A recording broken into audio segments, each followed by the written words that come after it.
The council heard that the threat of terrorism and organised crime was becoming entrenched in Africa, from the Sahel in the north and west to the Horn of Africa, to eastern DRC and into Mozambique, to mention a few. On dénombre 3500 victimes d'actes de terrorisme l'année dernière en Afrique. There were 3,500 victims of terrorism last year in sub-Saharan Africa, which represents almost half of the total global number. The Sahel in particular is afflicted by terrorist groups who are amongst the most active and deadly in the world in terms of both attacks and recruitment strategy.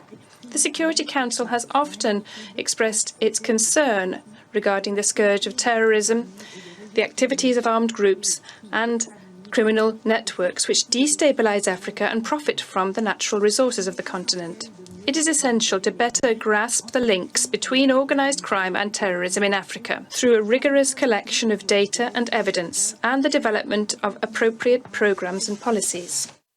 Wally said it was proven that the illegal exploitation of minerals such as gold, silver and diamonds offer armed groups, including Al-Qaeda and ISIS affiliates, significant sources of income, while illegal impositions of tax on populations is enabling these groups to consolidate their grip, particularly in areas of conflict. While wildlife trafficking and extortion also remains a pressing concern.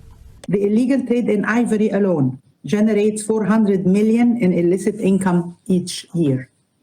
With a population of around 1.3 billion, almost 500 million Africans were living in extreme poverty last year.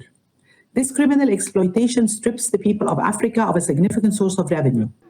With calls here for better cooperation on the national, regional and international levels to bolster intelligence gathering and financial investigations to disrupt and dismantle terrorist networks.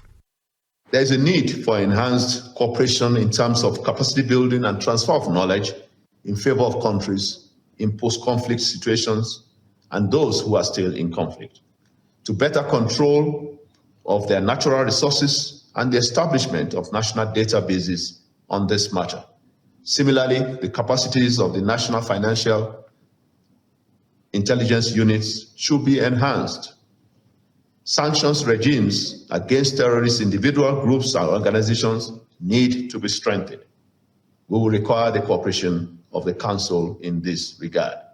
In the African context, the presence of Al-Qaeda and ISIS-linked individuals and groups warrants close monitoring and action.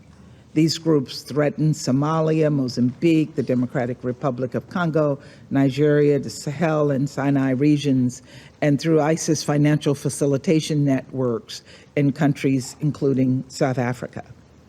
Money continues to be the lifeblood of terrorists. We must bolster our efforts to go after financiers and financial facilitators of terrorists and terrorist organizations, and we must stymie vital resource streams that take advantage of weak regulatory oversight. The AU also called on the Council to explore the option of targeted sanctions against groups and networks providing support to armed and terrorist groups. Sherwin Bryce-Pease, SABC News, New York.